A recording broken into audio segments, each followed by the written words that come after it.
بسم الله الرحمن الرحيم. الحمد لله رب العالمين، وأصلي وأسلم على المبعوث رحمة للعالمين محمد بن عبد الله وعلى آله وصحبه أجمعين. السلام عليكم ورحمة الله وبركاته. walaalyaal waxaan rabaa inaan idin wadaago asbaabta qofka muslimka arsaaqadiisa u soo jiidi karta ama u fududeyn karta maciishadan adduunyada iyo adduunyadan sideeda waa daar imtixaan oo dhibaato badan oo qofka muslimka waxay ka samaysantaa mashaakil waa daarul amal سادرت waxaa laga yaabaa dadka qaar inay wax ku raadinayaan siyaabo aan arsaaqada lagu helin yaa laga yaabaa ama wadooyin khaldan inay mararka qaar u maraan marka waxaan rabaa inaan sheego dhowr sababood oo qofka marka uu sameeyo ilaahay subxaanahu wa tacaala arsaaqadii uu u fududeynayo arsaaqadii ilaahay u waasicinayo arsaaqadii ilaahay uu sahlayo dhowr qodob aan rabaa inaan idin la wadaago asbaabaha marka dhowrka ah sabab koowaad wuxuu yahay waa taqwa Allahi tabaaraka wa tacaala qodobka koowaad wuxuu noqonayaa qofka keeni karta in ilaahay arsaaqadii u fududeeyo ilaahay u waasiciyo waa ilaahay cabsidiis ilaahay subxaanahu wa tacaala aayad quraan wuxuu ku leeyahay waman yattaqillaha yaj'al lahu makhraja wa yarzuqhu min haythu la yahtasib ilaahay wuxuu leeyahay qofka ilaahay ka baqa ee baweynaha abuurtay ka baqa wuxuu ilaahay u yeelay wama yattaqillaha yaj'al lahu makhrajan ilaahay wuxuu u sameeyaa makhraj haduu mushkiladii mixnaan uu galo ilaahay wuxuu yaani siinayaa makhraj uu kaga baxo ayuu ilaahay siinayaa sidoo kale ilaahay subxaanahu wa tacaala uu arsaaqaya meel uu san maleyn ayuu ilaahay ka arsaaqaya marka taqwada ilaahay in laga baqaa waa waxa ugu weyn ee qofka uu ku heli karo ilaahay subxaanahu wa tacaala arsaaqad ilaahay inuu siiyo meel uu maleyn ilaahay uu ka siiyo marka waa si aad u hesho arsaaqad xalaal ah oo wanaagsan oo ilaahay uu kugu waasiciyo ku dadaal ilaahay cabsidiisa qodobka labaad waa qofka inuu joogteeyo astaghfarta inuu badiyo kelmadda astaghfirullah inuu badiyo taa waxay keenaysaa in qofka ilaahay subxaanahu wa tacaala arsaaqadii ilaahay subxaanahu wa tacaala u fududeeyo ilaahay aayad quraan wuxuu ku leeyahay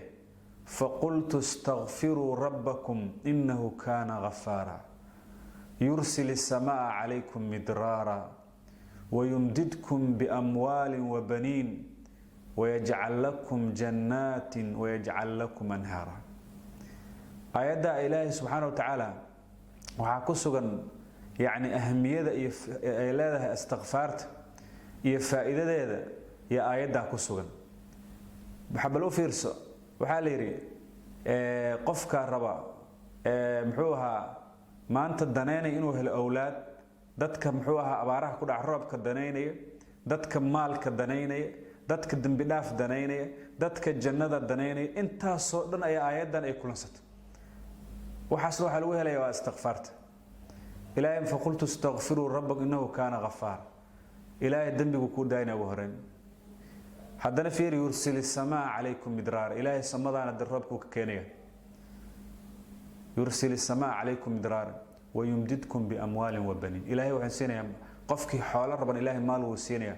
دتك حتى أولاد لاني عرلان تهس كلمة أستغفر الله بكفلا قفك بدي يقينا إسقر رميسا أولاد إلهي وسينيا ويجعل لكم جنات ويجعل لكم أنهار إلهي سبحانه جنة إلهي وإليها مركا وإن حوها قفك وجوكتي استغفرت وبضيو waxay ka dhigan tahay ilaahay subxaanahu wa tacaala inuu waasiciyo arsaaqad awlaad si maal oo si jannada ilaahay inuu helo qodobka saddexaad muxuu ahaa qofka u soo jiidi kara arsaaqada waxa kamid in qofku uu bado inuu yaani qofku uu xiriir qaraabadiis waasilatu rahim qaraabadoo la xiriiriyo waxay keenaysaa inuu ilaahay arsaaqad ku waasiciyo xadiiskani wuxuu alayhi salatu wasalaam man ahabba أن يبسط له في رزقه وأن ينسى له في أثره فليصل رحمه nabiga calaysalaam wuxuu leeyahay qofkii daneynaya inuu ilaahay arsaaqada u waasiciyo u ballaariyo qaraabada xiriiriyo marka qaraabado la xiriiriyo oo laga warqabo laga warhayo midkooda muxuu ahaa liitana muxuu ahaa la caawiyo kan muxuu ahaa dhibaatay dhibka lala wadaago la booqdo laga warqabo waxay keenay kartaa ilaahay inuu arsaaqada ku waasiciyo haddaad qaraabadii jartid oo aad qaraabo goos naqatidna arsaaqadu ilaahay kugu ciriirinaya qodobka afraad waa sadaqada oo la badiyo qofka markuu sadaqa uu bixiyo wax uu bixiyo ilaahay bedelkooda siinaya ilaahay subhanahu wa ta'ala wuxuu leeyahay wama anfaqtum min shay'in fahuwa yukhlifu ilaahay waxaad bixisid bedelkooda ilaahay ku siinaya wa huwa khayru raziqin aydan waa muhiim in sadaqada la badiyo waliba nabiga wuxuu leeyahay ma sadaqada maalka ma nuqsaamin sadaqada maalka wax sadaqaysata ma nuqsaaminayso way ku barakeynaysaa ilaahay ziyaado ku siinaya qodobka shanaad ee arsaaqada lagu waasiciyo waxa kamid waa azwaaj inaad guursato qofka in muxuu ahaa waxba haysanin dhibaataysan hadduu guursado ilaahay risqiga iyo ilaahay siinay subhanahu wa ta'ala dadka qaar laga yaabaa inay si muxuu ahaa mararka qaar si qaldan u fakaraan ay yiraahdaan aniga markii aan xoolo iyo maal aan helo ayaan guursanaya taayada waa cagsi waxa la rabaa qofku isagoo waxba haysanin inuu guursado si ilaahay wax u siiyo ayad quraanka wuxuu leeyahay in yakunu fuqaraa yuqnihim Allah min fadli dadka day fuqara yihiin ilaahay subhanahu wa ta'ala baadeeqay subhanahu markuu aan rabaa guurku wuxuu kamid yahay asbaabaha risqiga lagu raadiyo kamid oo ilaahay kugu fududeeyay xadiis kale wuxuu ku leeyahay sallallahu alayhi wasallam thalathatun haqqun ala Allah an yu'inahu saddex ilaahay wuxuu leeyahay macna xaq ay ugu tahay ilaahay isku waajibiyay inuu saddexda uu caawiyo saddexda waxa kamid annaakihu alladhi yuridu al-afaf qofka muxuu ahaa guursanaya ee waliba doorsanaan dalbay qofkaas kamid waxyaaba marka arsaaqada lagu waasiciyo kamid tahay qodobka lixaad ee kamid asbaabaha arsaaqada ilaahay kuwaas waxa kamid nicmada ilaahay oo lagu shukriyo ilaahay nimcada uu ku siiyo oo alxamdulillah waxay kamid waxyaabaha ilaahay uu kugu waasicinayo aayad quraanka ilaahay wuxuu leeyahay in shakartum la aziidannakum haddaad ku shukrsaan ilaahay wuxuu idin siiyo nicam ilaahay uu idin ziyaadinaya marka dhowrka qodob waxay kamid yihiin qodobada qofka muslimka ah arsaaqadiisa يعني واسعين كرا أرزاقد وسوجيد كرا أي كم تهان